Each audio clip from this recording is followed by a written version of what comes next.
we'll do the live thing first. Like,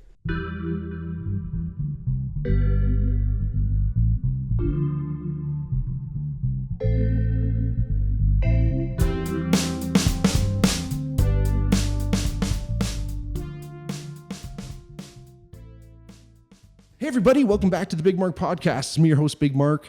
If it's your first time watching, welcome. If not, welcome back. Like I always say, if you ever wanted to reach out to the podcast for any reason, you want to come on as a guest, look at us today. Reach out to us. We can hit us up in the DMs or in the comments or anywhere at the Bigmark Pod or at the Bigmark Podcast on Twitter or Instagram. And what you're doing right now is the best way you can possibly support the podcast, watching us, listening. If you like what you hear, you like what you see, let your friends know. Tell your friends. If you tell one friend, we can double the podcast overnight. So thanks for doing that. And if you ever want to go the next step, like and support and subscribe and do all that fun stuff. And then check out our Patreon, patreon.com/Bigmark Podcast. Love it. Right? That's awesome. Great intro. Something like that. I think I've got it memorized by now. After our 224? 224. Man. Well, like I was going to say, if you ever want to come on as a guest, hit me up, because that's what my man Jordan McCarter did today. And it's been a long time in the works now. Absolutely, man. And, we've known each other for a long time. Yep. So, I feel like this is kind of, reconnecting in a pretty cool context. Yeah. Honestly, it's like really interesting. My buddy Ian was on a couple weeks ago too. It was the same idea. Like, it's always fun to have like your really good buddy on too. You end up talking about different stuff, but like having someone you haven't seen in a little bit, or like, again, just like, we've been in contact and doing our thing. But again, it was like, we spent a lot of time when we were on the same basketball team. And then when when you were at the same gym that I was working at, we saw each other almost all the time. Yeah, exactly. And then all of a sudden, we're all doing our own thing. And then, you're doing a lot of things recently. Yeah. This is a fun one. I think this is a good kind of homage to our, old basketball careers that we had. Exactly. So this is just kind of a cool piece. And, I think this is a very fitting kind of thing for a background for our conversation. Absolutely. Two basketball guys that blew their knees out, Yep. And, now we're professionals, I guess. Something like that. At least we look like two. Anyway, yeah, you do a lot more than I do. You're looking sharp today. I'm trying. I'm fortunate I've got a good tailor. Hey, that's all right. Hey, that's important. Yeah. He's Westbrooks of Ancaster up on Wilson Street. Shout John out. Matthew Dacus, shout out. That guy's the man. Unreal. Yeah. Unreal. Very few master tailors left around, and we've got one right here in Hamilton. Oh my God, tremendous. Yeah. Nice colors, everything. Yeah. Oh my gosh, tremendous. It's like, I've always been a faithful patron of Gilbert's Big and Tall. I don't know if you ever went down there. Oh yeah, I've been there too. Yep. I've always been big and tall. yeah, for sure. And Tom Lazich. Yeah. Did you ever meet Tom through basketball over all these years? The name's familiar, but like not on a first name basis like us. But so he used to coach. He was actually the head coach at Sir John A for the longest time, and then he actually helped coach at St. Mary's for a little bit when I was there. I think a couple years after, and then he was helping Jamie Girlametto coach at Redeemer for a little bit. oh, nice. But he's been a name around Hamilton forever in basketball, and he was actually like a really good rower too. Amazing. He was like, I don't know if he was on the national team, but he was like, he did really well. But anyway, his family business, his father opened it, and he's taken it over, and his son was working there for a little bit. So at one point I was, fitted by 3 generations of Laziches, which is great. That's awesome, man. And like they have the coolest shit. Like they're kind of like a lot of like film companies will go and just like peruse their basement because they have this like huge like all the old gear. They never really got rid of it because you can kind of donate it, but like a lot of the shit, like for anyone listening who doesn't know, Big and Tall shops, a lot of them are just like, it's like half tailored stuff almost. You know what I'm saying? And from like last season. That's the one thing that's great about Tom being a bit of a younger guy and actually like, being on top of it. Mm-hmm. He's got a way better selection. But yeah, it used to be like orthopedic shit. Yeah. And like, again, last season, 1978. Yeah, exactly. Vintage. Oh, I got it's coming back. But that's what he has in the basement. So like film companies will come and they'll be like, yo, we need big lapels and we need crazy shit. And like, Hamilton. And they got it. Because we're here in Hamilton. This looks a little bit different than the normal Bigmark studios. But we're downtown right now and in the heartbeat of the city. Yeah, and Hamilton been like you're saying, 3 generations of that Taylor. That's cool. Hamilton's got a great business community, great basketball and sports community. It's the Steel City, man. It's great. It's a small town. Like you've heard that saying a lot, right? Hamilton's a small town, like because you have these like little pockets, right? And I remember talking to my buddy Ian about this because he's a newer Hamiltonian. He's grew up and lived in Toronto his whole life. Came here with his wife and starting a family here, which is tremendous. So it's really nice to see a lot of new Hamiltonians come. But guys like us who lived here our entire lives, seen it fucking times when it wasn't so hot. Like, I mean, I guess arguably the worst times we were like really young.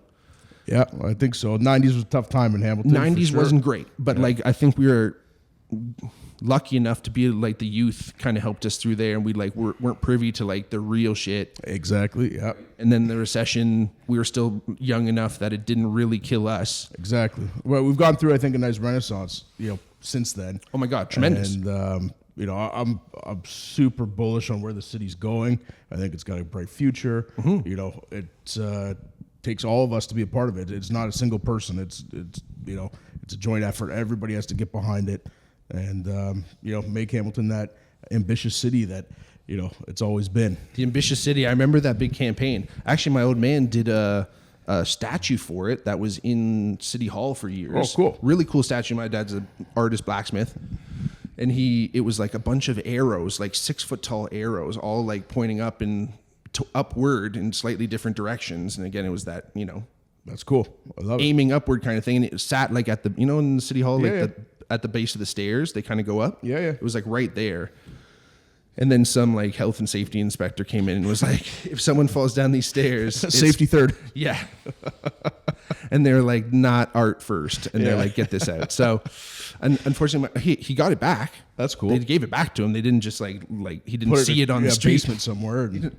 Hey. Yeah. No, he got it back. It's super cool. But it was kind of one of those things where he made it for them thinking he's never going to see it again. Right. So it's always funny getting that back. But yeah, the whole ambitious city, man, like, I don't know. I've always fought hard for Hamilton's like reputation at least. And again, likewise. Right. Sure. And I was about to say, like, have you been like in situations where you're like kind of standing up for Hamilton? Oh man, often. All the time. I spend a lot of time downtown Toronto, and Hamilton gets picked on, and it's unfortunate because it really is a city. It's a great city. It's a small city, small town, but it's a city. It has a core. It has an industry. It has it's a vibrant community, and I've stuck up for it all the time I spend in Toronto. I do that. It's a city. It's, again, like you said, not a big city, but it has all the things a city has, right? Sure. Like that's what you got to. That's how I look at Hamilton. It's like, oh, people are like, oh, dirty, whatever, crime. I mean, even when we were young, I don't think it was such a crime city, right? Like, I don't know, maybe I don't know my history as well. I don't know if it was publicized as often as it is today. That's fair. It seems like everything is immediately on the media, whether it's the Hamilton Facebook group or it's CHCH News or whichever news outlet is out there. Totally. It's the smallest crime is being reported, and it creates this sense of like urgency or danger or chaos when everything's being reported all the time, and some of the stuff is just. Some of the stuff is horrible. Mm-hmm. But some of the stuff, it doesn't need to be a news article. Yes. Or it doesn't need to be reported. Like, it's just, okay, get over it. Yeah. Like it makes it seem like you go outside and, right. the sky's falling, but it's not so bad, right? Exactly. And I totally agree with you there. And I think, and also maybe it wasn't so much like, it was maybe more organized crimes too, right? Where it's not necessarily going to be so much in the public light too. For sure. Which has its kind of own like strange trickle down effects. Yeah, I think so. Yeah, exactly. Right. So again, like I think we've come through that renaissance, and I went away to school in London, and I did the same thing all the time. I found myself constantly sticking up for the city, and it's like, yeah, there's some stuff that like isn't so savory, but again, it's a city. It has things the city has. Toronto has seedy parts. Fuck. And like you might get shot. Yeah, there's not too many places in Hamilton where you're like, do not go there, you're going to get shot. Right. Not that there's no gun crime, but I've always said this, is that most of the crime that does happen, it's between other criminals, and in a weird way. It's between those people. Like, it's not like it leaks. Like, if there's a fight between two people, it usually stays a fight between those two people. It's not like you're just going to like random acts of violence. Exactly. I never saw our city like as that bad. No, and I don't think so. And I try and be positive about these things, and unfortunately you can't make everything positive, but I think our future is positive, and I tend to spend a lot of time thinking about the future, and I think where Hamilton's going is going to be a very positive place. I think we're going to get through this tough time that we're in here in Hamilton, but also in Canada and the world right now. I think the world's in a bit of a weird place. Totally. But I think we're going to get through that, because I think that's what humans do. Oh, right? yes. And we are ultimately resilient, right? Yeah. Like, I mean, I've always said that, and I feel like it's our greatest gift and our greatest curse too, right? Because in some ways we just act like we know that. We're like that, okay, whatever comes, we're going to be able to handle it. Right. Right? Exactly. So let's not worry about too much, but again, then you get in a little bit of trouble, right? So it's like you got to try to find a somewhat of a healthy balance, right, between like full reactivity and a little bit more planning, where you're not just like throwing all your eggs in that basket, worried about and you're constantly worried about the future. Exactly. Right? But you also have to, again, find that balance. I think that's the most important part. It's for sure, and we try and do that, in our business of June. That's really what regenerative agriculture is. It's finding a balance between nature and kind of commodity, right? So once upon a time we thought we were superior to these natural systems, and we threw everything out of balance. And this industrialized commodity system that exists today is a result of this, race to the bottom. We can do this cheaper, which is fine. But the cost of that just gets placed somewhere else, whether it's on our health or on the environment. And as a result, I think our health is out of balance, kind of collectively, globally. I think the environment is out of balance globally. So one of the things that we're really focused on with June is trying to bring that balance back. And, it's a huge, endeavor to produce food and to farm in this way. But in our way of being positive about the future, that's what we're trying to help facilitate the growth of that. And that's the thing. I mean, it sounds like nothing worthwhile is easy too, right? And like you said, it's an endeavor. Like how much work is it going into it? Like, well, it takes years. Sure. We've got great data, raw data to show that, it's not decades. Decades is where we'll see the real meaningful benefit. But, you got to get there year by year, step by step. And within, it's actually within a matter of months, you can start to see the ecological, environmental benefits of changing a land management system. And, we have great data on, grass inventory after 1 year, after 3 years, after 5 years on a particular pasture going up and up and up, all because it's not being overgrazed, all because it's being managed appropriately. And these animals that come on and off that pasture, they're not industrializing it to death, and they're keeping it in balance. Grass inventory being the type of grasses found in that square footage or exactly amount. Exactly. So, if you wanted to, fatten these animals up really quick, you let them come in and they just graze the shit out of that pasture. They eat all the grass inventory that's there. To nothing. And then it takes a long time to build that inventory back up. Whereas if you manage that grass inventory appropriately and move these animals around from pasture to pasture to pasture, it starts to create that balance. Cool. Right? Cool. So, that's really what, I think regenerative ranchers it's part of what they do. It's, these people are brilliant. I got to give them a lot of credit. One of the things they do is manage grass inventory for their animals, which is a crazy thing to think about, right? Sure, yeah. That's what these animals eat, right? Grass. Yeah. And if you overeat it, sure, they might gain weight faster and you can get them to market faster, but now you just killed your pasture. Yeah. And now you won't be able to put animals back on it for longer. Sure. So it's a complex system that needs to be kept in check and in balance. And that's what these people are brilliant at. And that's what we're here to do as our business. You know, we're a regenerative farmland fund. We want to put more acreage behind these types of ranchers and behind these types of farmers to help restore that natural balance. Cool. And that like breadth of knowledge, like that's just years of experience, and like there's just new knowledge coming out about this kind of stuff. Or? Well, okay, so I'll start there. So it's probably old knowledge. Sure. That I think industrialized to death, and you know we kind of forgot about it. You know, industrialization, I think did some great things, but I think it did some horrible things too. Like we forgot about, you know, some of these key principles of land management and food production, and all for, you know, the pursuit of profit, which is important too. Sure. But, you know, at what cost? Totally. So I think it's bringing back these kind of natural processes and working with those natural processes rather than trying to impart it's this way or no way. And every ranch is different, right? You know, even from, you know, county to county, you know, you're going to have different challenges on, you know, a ranch. So I think, you know, if that answers that question. Absolutely. Yeah. I think it's forgotten knowledge or knowledge that we're bringing back. And the experience is there too, right? It's, you know, when there's a drought, if you don't have the right grass inventory, if you haven't managed your grass inventory, then you're probably fucked. Sure. Right. So I know I don't look like a rancher, but I've got to really know what it takes. Sure.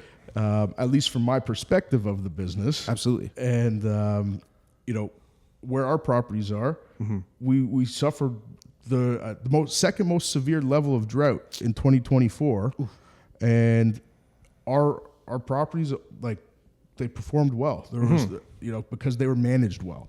And that's the key. And with like more drought resistant grasses, stuff that can handle it. Well, or even just the amount. It's allowing nature to rewild itself, allowing the grass to grow, allowing root systems to develop. The more complex root system, the more water and moisture is retained. Sure. So that's really a key component of it. Man, I wish I could throw this image up right now, but what this reminds me of, I remember seeing an image, I can't remember where, but it's like a cross section of like a patch of dirt with grass growing on top of it. You might be thinking of the exact image I'm thinking of. Yep. And it's like whatever short prairie grass. Some friggin' whatever, like, you know, Gulf green, whatever. And it's like 4 inches of roots, maybe. But then you see like the natural stuff that's like not necessarily much taller, but the root system goes crazy down this big cone pattern, like all the way down, right? Like, and it's like, imagine wherever that might be, even if it's on the side of a hill, but like how much more structure that's giving to the entire, you know, root system, the whole soil system. Nothing's blown away. I mean, the very little history I know about like agriculture, at least in the States recently, was that big, huge dry up, that big, huge like dirt patch thing that happened. And there was like the cloud, like that, like the dust ball, right? Like that's what like caused, like in the 20s, I think that happened, right? Wiped out the industry, right? And it bankrupted a lot of ranchers and farmers, and it was, I'm going to say, in part due to the industrialized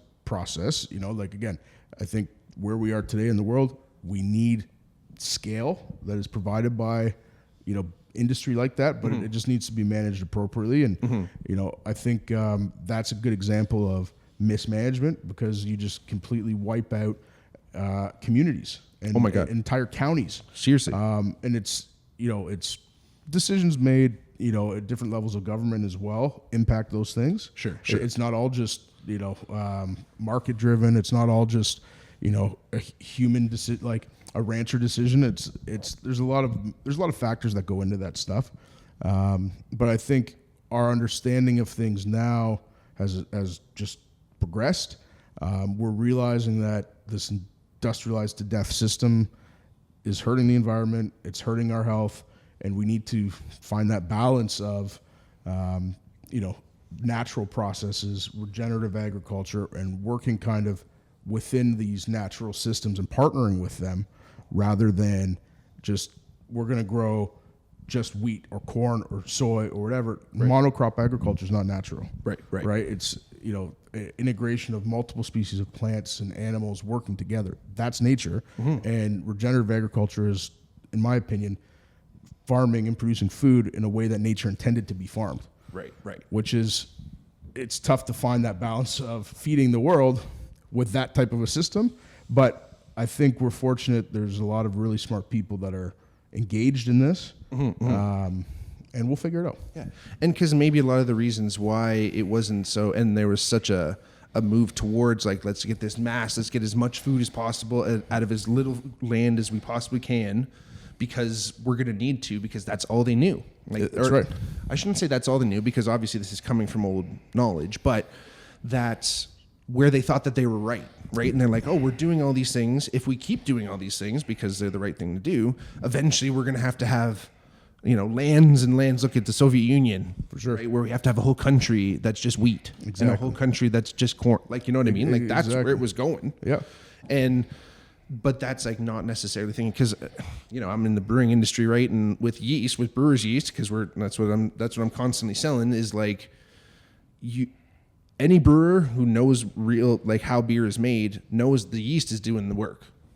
So you're actually just like harnessing what nature's already doing, and you're just guiding it. It's natural intelligence. It's natural intelligence. It truly is. Right. That's what I'm talking about. It's the same thing. It's the exact same thing. So we've tried to trademark that, and we're having a hell of a time. Oh, shit. Because trademark law is a whole nother podcast. Right. But it's not going to be an interesting one. But trying to trademark something like natural intelligence for our purposes is interesting, but it's also super relevant for brewer's yeast. Absolutely. Right? Absolutely. And that's the thing, is that some brewers, I mean, even at the macro level, even your Labatts, your Molsons, know that that's the most important thing. If that yeast gets out and someone else starts brewing a beer with the same ingredients as you, they can basically make your beer again.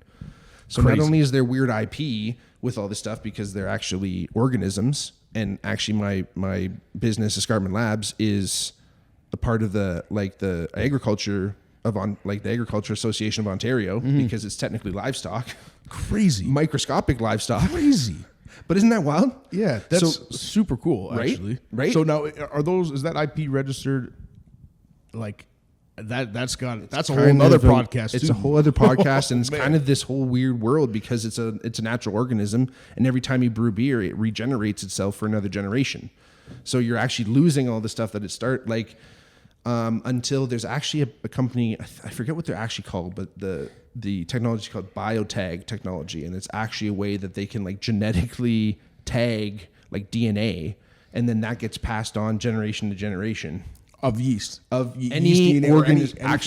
For the company that's working on it, it's like any organism. I know, which is going to be, once they figure that out, it's going to be very interesting what happens, because as it stands, I mean, if you're just like a home brewer that wants to say, brew a Guinness, you can't really do a macro, because a lot of those ones are pasteurized. But if you can get if you go to Belgium and you get like a Trappist ale from some monks, and there's a little yeast at the bottom, you can actually regenerate that, and then you have that yeast. And apart from water profile, it's the next most important thing for what makes a beer taste like a beer. Now, do you think those monks would be pissed that you took their IP?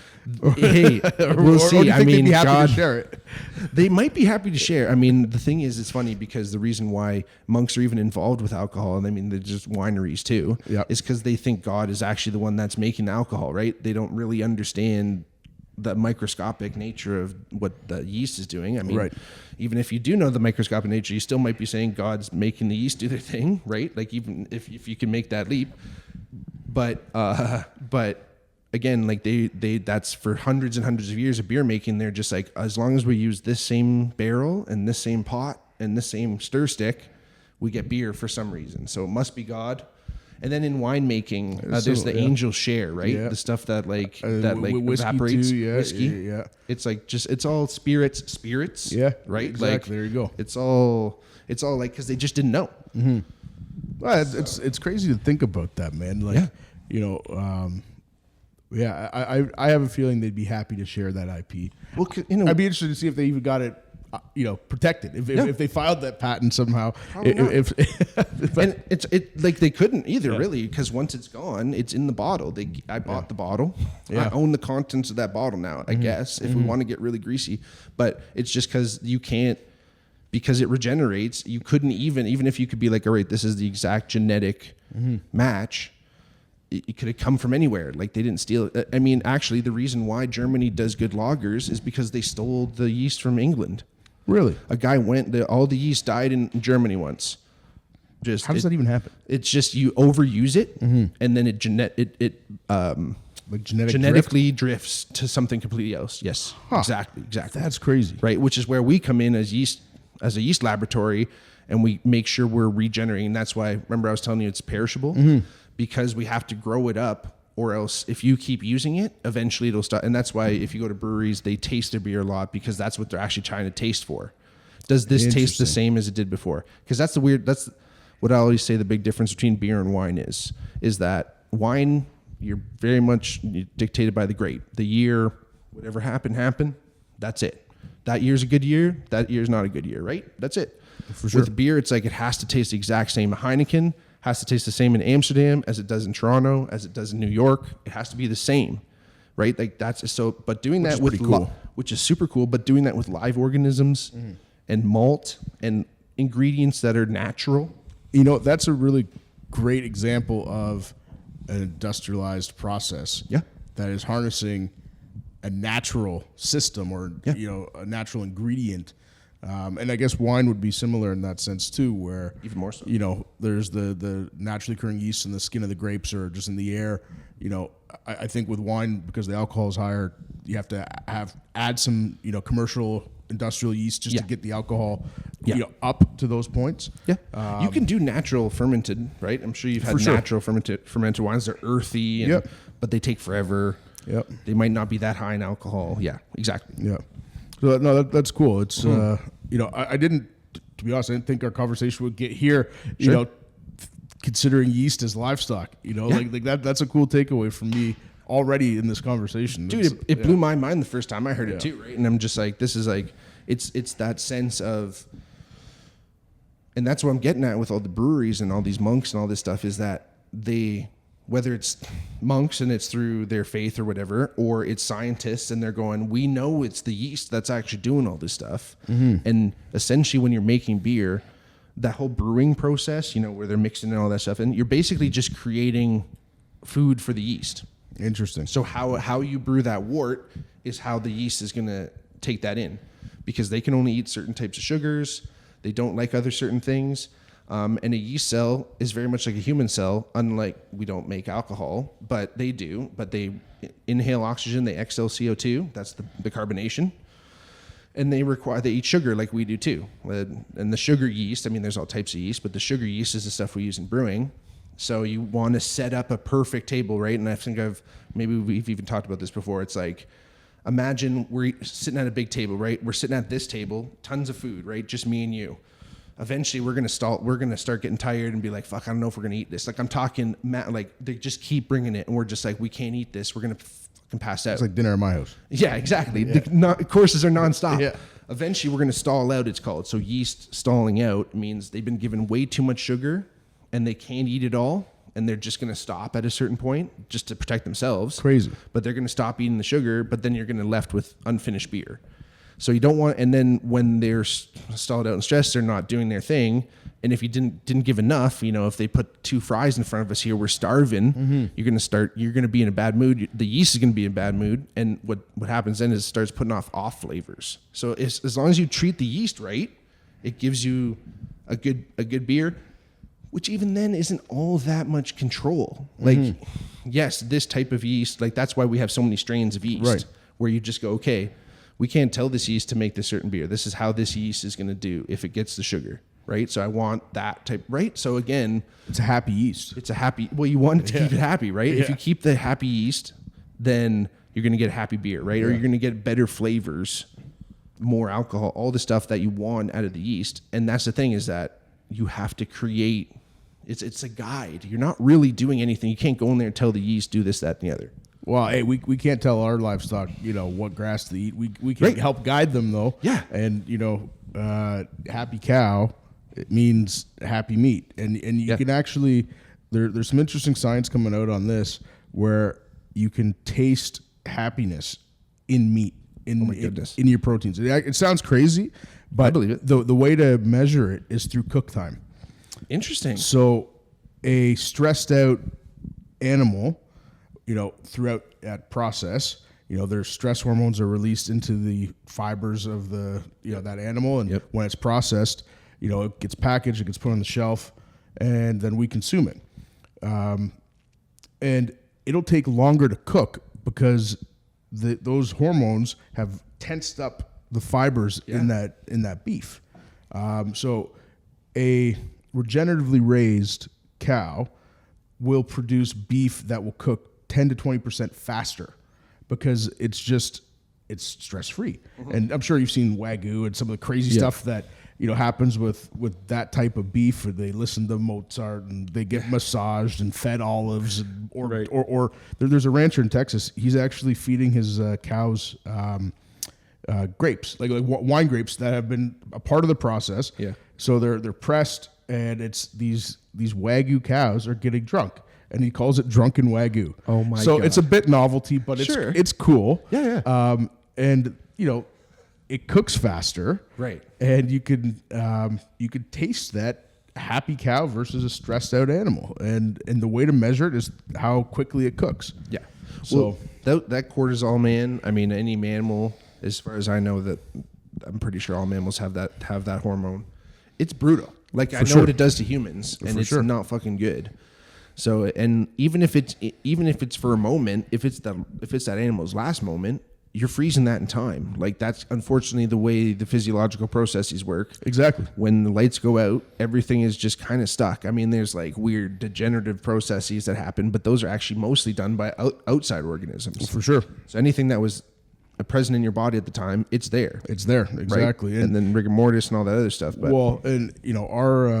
our ranchers, Zach and Casey, they're incredible people. Shout out to Refarm. Shout out. Yeah, they're in Oklahoma. They're an incredible couple. And they say their animals only have one bad day in their life. And, that's the day they go to freezer camp. And, it sounds, funny or maybe it sounds cruel to others. And, sure. Whatever the case is, they are very passionate about producing food a certain way. And, those animals are happy. And, that animal spirit, if you want to talk about spirits again, that animal spirit is not, upset, or there's no negativity attached to it when that animal's harvested, because it knows it was providing sustenance to another person or another being. Sure. And, if you want to get metaphysical with, the production of food, you can think about it in that way. If the animal is happy, its spirit is happy when it's processed, it's going to make all of us happy because we're, eating it, and eating food is great. So. And you're raising it for that. It's not like you're raising it to be someone's pet. Exactly. And then you do this. Like, that's cruel or whatever. But for sure. I couldn't even imagine doing that. But this is, again, back to what you said earlier of we've stepped so far away from the sources of our food. Exactly. Right. And even the people who make the food, right, have stepped away from how it used to be done. For sure. But getting back to people not knowing really the supply chain, or feeling all weird about stuff. Right? You bring up a great point about supply chain, because country of origin is some legislation that's going to hopefully come back, if it hasn't already. I'm not quite sure, but in order for beef to be called USDA beef, it just has to have value added to it in the U.S. So what does value added to it mean? Right. It can just be processed and packaged in the U.S., and now it's USDA beef. That animal could have, lived its whole life in Brazil, either came up as a live animal or as like a, on the way to being packaged animal, hanging or whatever, and which is fine, but it needs to not, confuse consumers about where that product came from, because labeling an animal that, spent its life in Brazil or Argentina or Uruguay, Paraguay, labeling that USDA beef just because it was processed and packaged in the U.S. is totally misleading. So Yeah, no kidding. So it's that, supply chain is kind of weird in that sense. So that's some of the legislation I think that has either just changed or will change in the future. I think, RFK is kind of a controversial person, but, I do think he's the right guy for this job that he's now in. Pretty quickly got rid of some food dyes and some other, horrible shit that doesn't need to be in our food. Like, Sure. I don't know why we need to be worried about what's going to kill us in our food. I know. Like that's a whole other podcast. But dude, for sure. It's nuts. But one of my favorite things to do is go hunting with my dog. I've got a purebred, bird dog. Yep. German short hair pointer. You've met him. Met him. Hootie. Oh yeah. Yeah. Shout out Hootie. Shout out Hootie. We're playing one of his toys, man. I know he's crazy. He's crazy. It's that circle. Yeah. But, yeah.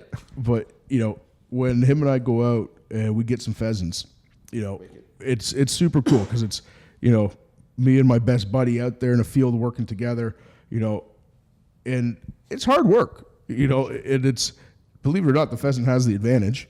It can see us first, right? It can smell us first, once it's like camouflage kind of. It's camouflaged, so obviously once it goes airborne, it loses its advantage. Right. No doubt. So you can see it a little better. Yeah, exactly.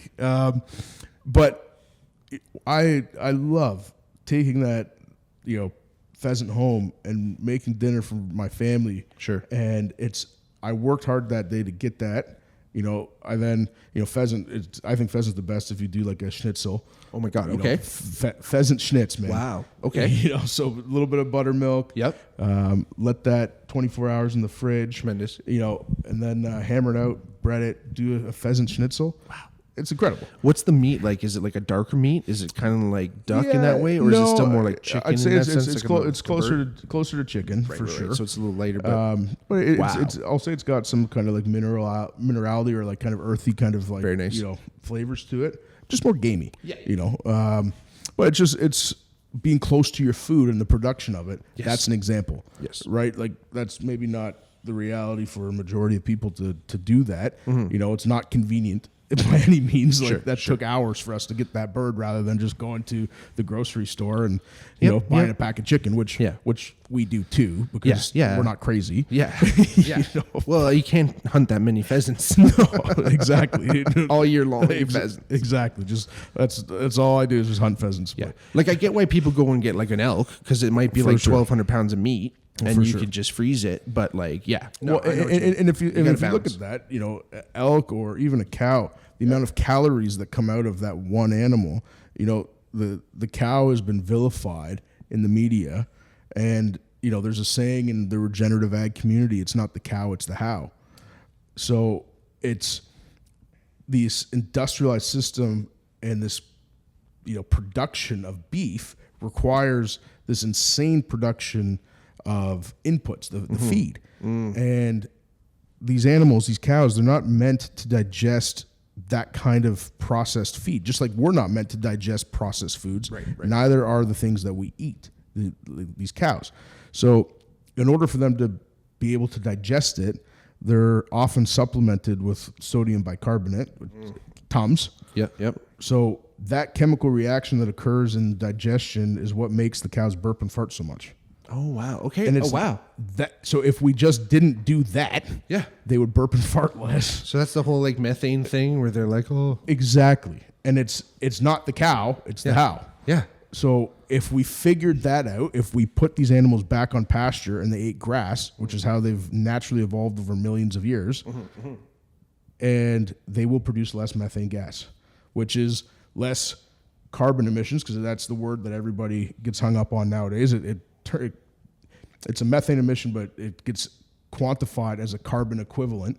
So carbon's become a polarizing word these days, whether tax or marketplace, or it's a credit, or it's an emission. Well, not all emissions are carbon emissions. It's just that's the reclassification and quantification of greenhouse gas emissions as a carbon equivalent. I see. So it's an interesting place to be right now with what's going on in this race towards net zero. This movement of eat less beef is, I think, a little bit misplaced because, one cow can produce a lot of beef and a lot of calories. And if you raise that animal the right way, you could probably have a net positive benefit on the environment because of the value that it's added to that pasture or that ecosystem. Sure. And, we believe there's enough calories to support a family of 4 for a year in one cow. Oh, sure. Right. So versus you look at the calories that would come from an acre of wheat and how many of those types of calories, which would probably be less nutrient dense, less, helpful to your health, and how many of those calories you need to eat for the same amount of calories and the production. So it's a very interesting place to be right now with, again, whether it's the environmental emissions kind of concern or it's the food kind of concern, because you eat a steak and you feel great the next day because you've got this great energy source. Sure. Right? Yeah. And the higher quality that product, the better you're going to feel. Totally. So, yeah, I feel like, again, like, I mean, obviously coming from sports background, coming from the fitness, I remember I went to school essentially for this stuff. I took a course in nutrition specifically, because even it was in kinesiology, but like they're not like really telling you exactly what to eat. So I was like, I'm gonna go another step forward and took like a summer like nutrition course too, right? So like understanding even just how the body kind of just like its main macros, right? Like not even to get into the minerals and all the vitamins and all the stuff that you get from meat as well. But like we're talking protein, we're talking fat, we're talking carbohydrates, right? Super important. And many a diet exists out there, and even these movements are moving us away from one of those things, whether it's no fat, whether it's lower the meat content, or lower the protein. I mean, again, you still should have a lot of protein, but like lower the animal lower the animal protein. But even then, like there's so much, like there are so many natural processes that are like unfortunately that's where you get the protein, right? Like I hate to say, the against ethical vegetarianism and veganism, because I mean you can choose whatever, and if you have dietary restrictions, you got to do what you got to do for sure. But like the ethical stuff is like what's actually more ethical here? Going out, removing one animal, like this is hunting, removing one animal, but even in regenerative farming, having a whole setup where the whole life of this animal is great. Again, it's only has one bad day, and fuck if it even knows if it's having a bad day. Really, we're the ones putting it on it, but like we can argue. We can definitively say it's having a good life up until that point. For sure. Eating the right food. Versus a feed lot where it's being force-fed corn and grain, which is the horrific shit that you see on the internet, right? Yeah. It's hard to look at a pasture full of cows and be like, that's the problem that this planet has. This is wrong. It's like saying like fish are bad for the fucking ocean. Right. What are we doing? Exactly. It's us putting fucking shit in the ocean that's making it bad for the fish, and then we're eating that. That's what's all bad. Like again, like these weird, I don't know if it's just the human condition, but these like, little lies we tell ourselves along the way to make ourselves feel better. And again, even the same people that might say, that's, and I get that we went into the direction of this big industrial agriculture because we're thinking that's the only thing you can do, and the population was going up and we needed more stuff, so they just kept ramping up. But it's like, I don't think that they knew, and I'm sure there was farmers from years ago when they were moving towards these things saying, this is a bad deal. We can still do this old school way and still feed everybody. No, I think that's a good point. I don't. And I think you're right. I don't think they knew that this was going to turn out the way that it has. Sure. Right? Maybe there's other powers to be that did know that. But maybe. Maybe. But I don't think, the rancher in Virginia or Texas, realized that growing his business this way was going to result in, everybody's health being compromised, the environment being compromised. That's just the reality of what happened. And you can't point a finger at, maybe there's some people you can point a finger at, different policymakers or decision makers at certain times throughout, the last, let's say 75 years of, industrialized food or big food, but I don't think it's the rancher's fault at all. I think they're just looking to provide for their family, and they're in business, so they're out to make a profit. And again, where we are today is not a bad place if we learn from how we got here, and and if everyone agrees, some mistakes were made, and I think this may not be the answer, but I think it's a part of the answer. We need it all at the end of the day. Sure. It's you can't just go cold turkey, remove industrialized ag, and figure it out. Like it's going to take a long transition period. The population continues to grow, so we got more and more people to feed. So it's like all of these solutions that are the indoor farming, that stuff. It's huge. Cool. My buddy Travis Canellis, he was on the podcast before. He's been doing a lot of indoor stuff, lights, growing that, which is cool. And we need it. We need all of it. And it's, I think, finding the balance of all of it, which going back to earlier in the conversation, it's going to be tough to do, right? I think if you just look at going back to grass inventory management, if we start to let grass grow again over North American farmland, that'll absorb a lot of not just carbon emissions, but other methane emissions. There's certain types of,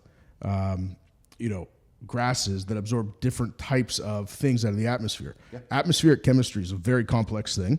Soil chemistry is a very complex thing. Huge. And if you think of grade 7 science, photosynthesis, that's really what's occurring. And this is a natural process that, has, I don't want to say forgotten about, but, the grass absorbs certain molecules and certain compounds out of the atmosphere. Sure. It gets transferred through the plant material into the ground, combined with the energy from the sun, and that's what starts the activity underground.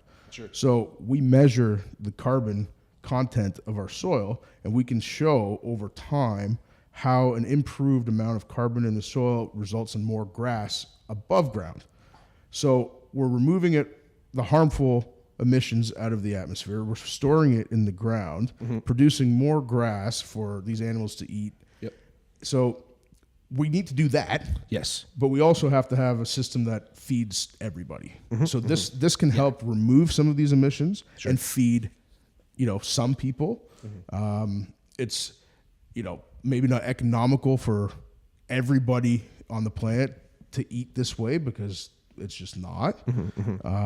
Organic food or regenerative food, like food that's produced in this way, it just is more expensive. Sure. And it's really the true cost of it, in my opinion. The stuff that's mass produced is the subsidized cost, where it's our health is what's going to take the cost, or it's the environment that's taking the cost, and that's why it's so cheap. Yeah, right. So someone's got to pay somewhere. Someone's got to pay somewhere, and there's going to be an environmental cleanup bill. Yeah. That who knows who's going to pay for that one day, but we're going to look at what we've just done to farmland, not just North America, farmland globally. I think certain parts of Europe are much more conscious of it, and just the way they're producing food, or certain things aren't allowed to be applied to food during the production process, different chemicals, preservatives, herbicides, pesticides. Yeah. For whatever reason, North America, we're kind of far behind on some of that stuff. Yeah. I think it's changing now, but we're starting to see the physiological negative impacts of that stuff too, right? Yeah. Endemic pesticides and stuff. And again, to feed a growing population, we need all of these things to exist, but there has to be some kind of balance. Yeah. And that's the thing. We even talk about that a lot in the yeast industry, because we do have genetically modified yeast. For sure. We can go in there and mess with it. And in fact, actually, even just depending on which country, in fact, certain countries actually say, even if you've just laboratory bred 2 different yeast strains together, that's enough genetic modification, not even just CRISPR. Interesting. Literally CRISPR, we can go in there and change genes of yeast and make different flavors, which we have done. Wow. But you can also do old school way and just hybridize two strains, right? Again, it's livestock, right? So you just take 2 different types and it makes a different one that has different characteristics. Yeah. Well, that's American Wagyu. That's corn. It's corn. That's a bunch of shit, right? Yeah. So again, people get all scared about GMO, right? But we wouldn't have corn. We wouldn't have bananas, right? That we see today. Anything it's genetically modified, but it's naturally genetically modified. It's genetically modified the way nature would do it. And dude, that's one thing even I wanted to say tonight too, is like, yes, there's some stuff that we're doing that's probably not the best, but like, we are nature. Human beings are part of nature. So everything we do is natural. Like, people are always like, unnatural this, unnatural. It's like, we are. And I think that's where, once we start to remind ourselves that, it's like, okay, now let's try to, again, strike this balance, because we're going to need this stuff. We need the preservatives because we can't ship this shit across the world because it's going to fucking die. But let's make sure those preservatives don't give us cancer. Right, exactly. Or like, let's find some other way. Or again, it's almost like having, because it's so like that's such a nuanced approach I found. Like when you said like, hey, you can't just like throw out everything at once. And I find like, I'm sure you've seen this too. I find that just in general a lot in our day-to-day, like in today's day and age, let's put it that way. People are like, if you're not with me, you're against me kind of thing. With so many things. It's not even, it's like everything. It's like, why does that? It's like, oh, I like this sports team. It's like, well, then you hate every other sport. No, right, exactly. Obviously not, right? So like, it gets this just the weirdest thing ever where it's like there's no more nuance. And I feel like that's the danger of everything too, because now we're faced with, instead of being like, maybe let's slightly, push the pendulum another way. It's like we have to break the pendulum off and make a whole new one. Exactly. Like, it's like, why? Yeah, what? That doesn't work. It doesn't have to be that way. Yeah, exactly. It's not a or conversation. It's an and conversation. Yes. Right? Yes. And that's what I think is often forgotten, decision making sometimes today. It's this or that. And it can't be like that. I don't believe, at least in my opinion,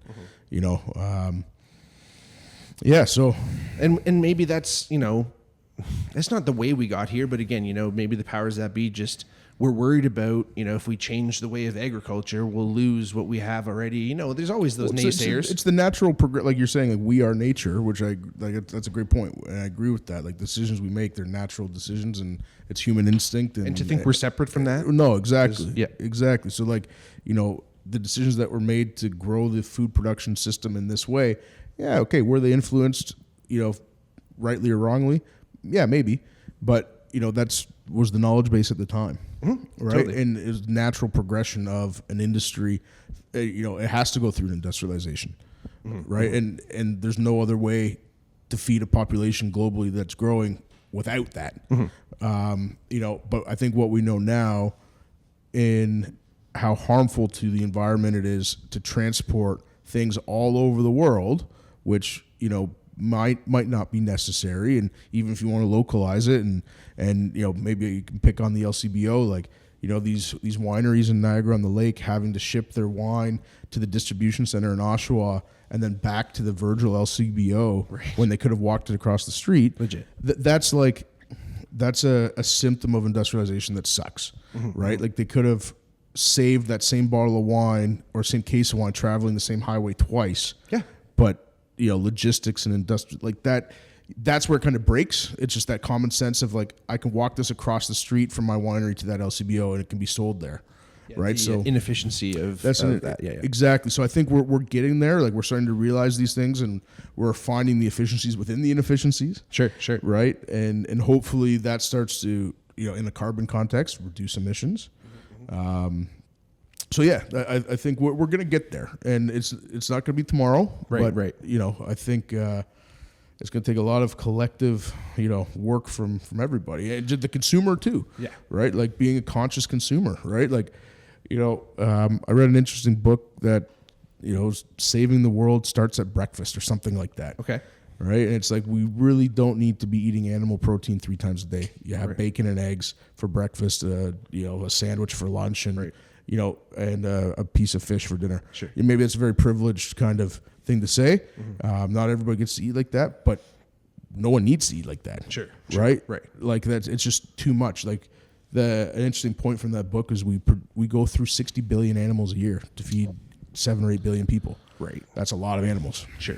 Right? And there's a lot of waste. Yeah. Right? So like if we just as consumers start by maybe changing our behavior a little bit, I think that's a good start too. Yeah. Whether it's not, maybe it's buying from your local farmer instead of the industrialized to death, And if that's only, if it's not as often, you work Right. it out, it is equally, if we're buying it half as much, you're still spending the amount, and even if it is more expensive that one time, if you work it out over time, it's not right. Like, if you think about that, or make it more of a special occasion. For sure. Not even a special occasion, just like it's a more mindful practice. Mindful practice, exactly. That's a great way to put it. Right. And unfortunately, and it's not just, animal proteins, but just the food that we consume on a regular basis. Breakfast cereals, pick on them. It's garbage. It's shit. Birds, right? So I think, we're gonna get there, man. Like we with our business, we try to keep a very positive outlook. It's a very, utopian future for us. Sure. I think there's a lot of dystopian, stuff out there these days, whether it's artificial intelligence or it's whatever. It's just, even in our logo, like we try and end it in green positive, right? Yeah. It's the planet's healthier. Hell like yeah. Little stuff like that. Yeah. Well, and that's the thing, right? I mean, you got to have that goal. You have to have that mindset, I think, to create a world. Maybe that aiming point you might never attain that, right? But if that's the aiming point, everything you're doing should be moving in the right direction too, right? Yeah, less than 1% of the food that's produced in the U.S. Or I'll even say North America, less than 1% is produced in this way. Wow. Right? Oh my so God. which is crazy. And there's maybe 2% of total food production is organic.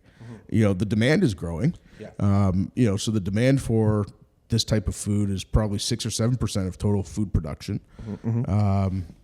But there's not enough farms producing food this way. Well, I was going to ask you about that because I know you mentioned when we talked a little bit a while back about this, but are you seeing a next generation of farmer coming out? Are you seeing because is a lot of this industrialization? Is it kind of like the Walmart approach where it was a farmer and his sons and daughters didn't want to do it, and he's just like, well, I got to sell. For sure, there's a lot of that. Or are you seeing new farmers come back? Now, or yeah. So you're seeing a lot of that for sure, and it's a problem.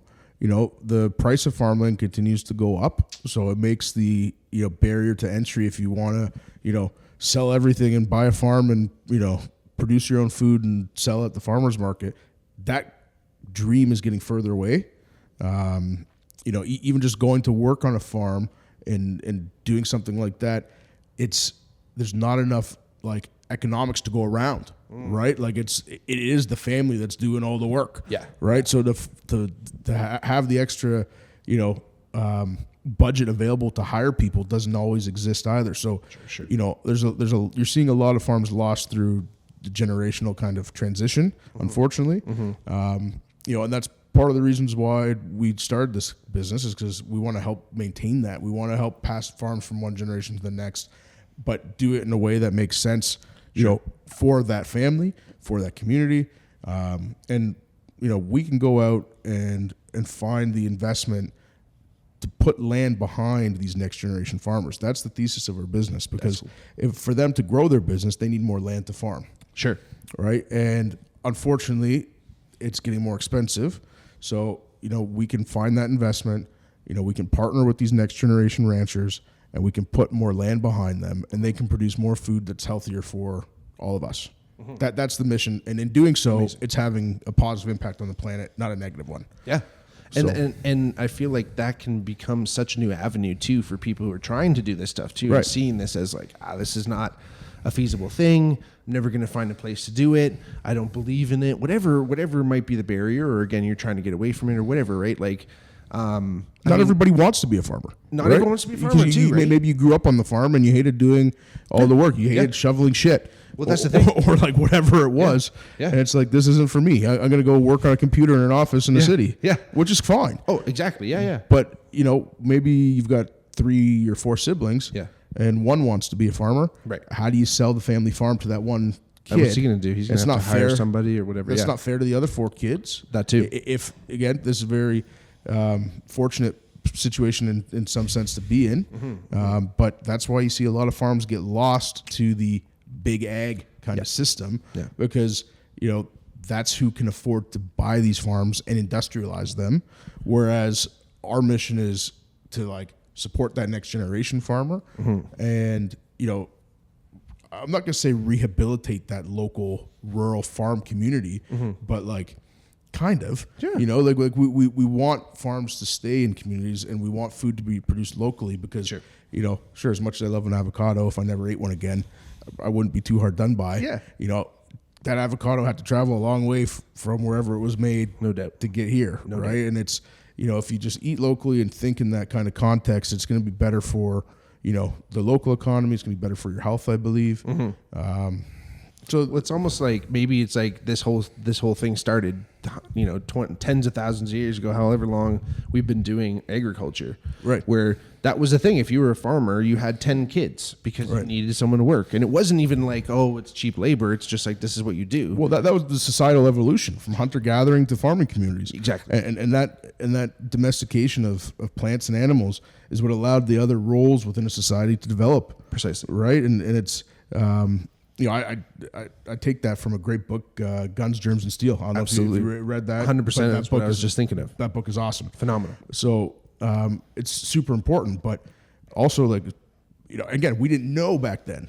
Nope. We didn't know the negative that we would have on the planet by monocrop agriculture. Sure. Right? We're just starting to realize that now. Well, even in Guns, Germs, and Steel, the things that we have domesticated, remember him saying, he's like, we tried all these other ones. Like, these are the ones that actually work. Right. So that's the knowledge that's passed down, and they don't think tens of thousands of years into the future being like, for sure, that's the only thing we're going to have. Like, again, you're back to how many species of bananas did we lose because, you know, that naturally genetically modified. That was the good one. That was the good one. Yeah. And it was, well, that one was the ripest, and that's the one I'm going to plant for my next tree. Exactly. You know, and it's, that's a natural selection, natural choice, natural evolution. Yes. You know, but without too much knowledge behind that, it can get you into this trouble, right? Like, again, it's like, you know, not the perfect example is agriculture, right? If you that's why you have to rotate your crops. If you only farm one thing out of the soil, eventually it's going to suck all that one thing out of the soil that it needs. Right. And it's gone. I mean, that's back to the Dust Bowl again, all that shit, right? Exactly. But, you know, and you look back at traditional stuff like the Three Sisters, you know about those, right? Like, for everyone listening who doesn't know, the Three Sisters is squash, corn, and peas, right? Like snow peas or whatever, climbing peas. And the corn gives a place for like the peas to climb. The squash like covers the ground and keeps it moist. And then all three of them between nitrogen, potassium, and phosphorus, they all kind of like interchange what they need and they give back, and like, so you can all have this. And this is like an old Native American process, and I can't remember exactly what it's called in the native language, but that's where it came from, right? Like, and that was the whole idea. It's super cool, but that's an environment, that's an ecosystem, that's a farm in balance, and it's being farmed in a way that nature intended it to be farmed, and there's definitely animal integration as well that's a part of that ecosystem. You know, whether they're being harvested for meat or not, you know, animals do have an important part in that process too. So, you know, it's really, I think, comes down to us taking what we've learned from this, you know, industrialization process, taking what we've learned about how that's been harmful to the environment, how it's also been able to feed everybody. So, you know, trying to find some balance in that, and then just creating those, you know, that equilibrium, those natural systems and those natural farms, and farming in that way as much as we can. And if we have to have this, you know, some form of technology or whatever it takes, like, you know, there's a lot of natural technology that is often overlooked. Sure. Right. And, you know, when we first started this business, we used to joke about, you know, it's Mother Nature's the original technology, you know. Big time. It's got billions of years of R&D behind it. Hell yeah. Right. So, and it's like, we kind of fucked it up when we started farming a certain way. Yeah.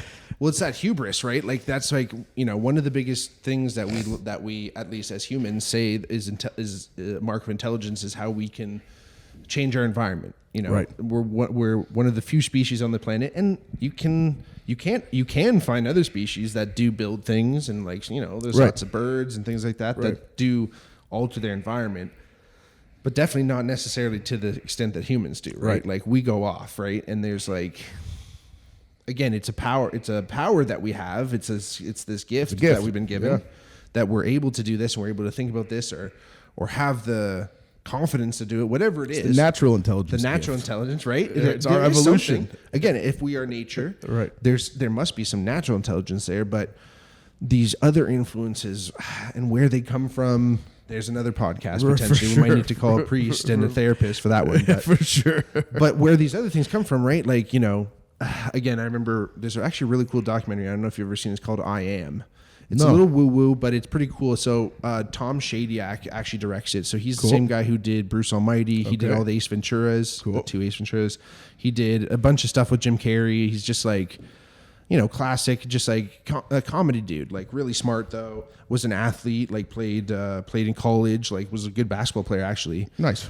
Just like super type A, go for it. Even though he's wasn't like a fiend, but he was just like, I want to be successful, and became a successful director. Obviously, did really, really well. Had the big mansions, everything that